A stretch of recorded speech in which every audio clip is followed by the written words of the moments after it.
এরপরে আমাদের 15 নম্বর বলছে f of x equal to 3x plus 1 3x minus divide by 3x minus 1 হলে আমাদের দেখাইতে হবে এটা সমান -3, সরি এটা সমান 3। ওকে, তো আমরা দেওয়া আছে দিলে কি যে দেওয়া আছে,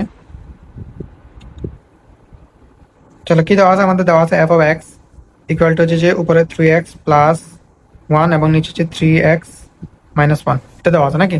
এখন আমাদের এফ অফ 1 এর মান বের করতে হবে। যদি এফ অফ 1 এর মান আমাদের দেওয়া নেই তাহলে আমাদের মান বসে ডাইরেক্ট করে ফেলবো। তাহলে কি, সুতরাং এফ অফ 1 মানে হচ্ছে যেখানে যেখানে x ছিল সেখানে এখন কি বসাবো, 1 বসাবো। চলো তাহলে 3x ছিল, x এর জায়গায় এখন 1 বসাবো, প্লাস 1, 3x ছিল, x এর জায়গায় 1 বসাবো, -1। এবার 3 কে 1 দিয়ে গুণ করলে 3 একে 3 প্লাস 1, 3 একে 3 -1, তো 3 একে 3, 3 এর সাথে 1 যোগ করলে 4, 3 এর সাথে 1 বিয়োগ করলে 2, 2 কে যদি আমরা 4 দিয়ে ভাগ করি তাহলে হচ্ছে আমাদের কত, 2। তাহলে এফ অফ 1 এর মান হচ্ছে আমাদের কত, 2 বেরোলো। এখন বলতে আমাদের এটা সমান 3 প্রমাণ করতে, তাহলে আমরা লিখি সুতরাং লেফট হ্যান্ড সাইড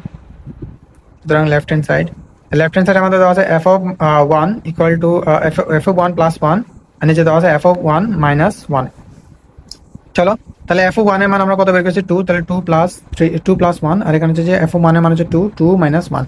ওকে, উপর হচ্ছে 3 কে, সরি 2 আর 1 যোগ করলে হচ্ছে 3, আর 2 থেকে 1 বিয়োগ করলে হচ্ছে 1। ওকে, নিচে 3 কে যদি 1 দিয়ে ভাগ করি তাহলে আনসার হচ্ছে 3, যেটা আমাদের 3 বের করতে বলছে। তাহলে সুতরাং আমরা লিখবো সমান সমান রাইট হ্যান্ড সাইড, সুতরাং left hand side is equal to right hand side.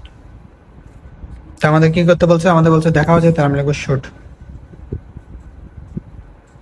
Okay, short. তো এটা হচ্ছে আমাদের আনসার।